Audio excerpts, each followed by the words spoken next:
तन भरी जवानी अरे तू डूब के मर जा रे चुल्लू भर पानी डूब के मर जा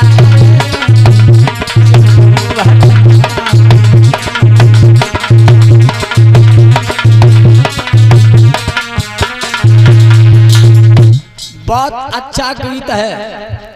क्या गीत के शब्द क्या हैं, कितना सुंदर गीत है। ना राम नाम लीलो और तेने भरी जवानी में, क्योंकि जब भगवान 4 घंटे बजाता है, बड़े बूढ़े भैया लोग सभी लोग सुनना, चाचा लोग, हम उम्र के जितने हमारे भैया बैठे हैं, माता बहनें आप भी सब लोग बैठे हैं, भगवान जीवन में 4 घंटियां बजाता है, ये ध्यान रखना। पहली घंटी कब बजती है? जब जवानी होती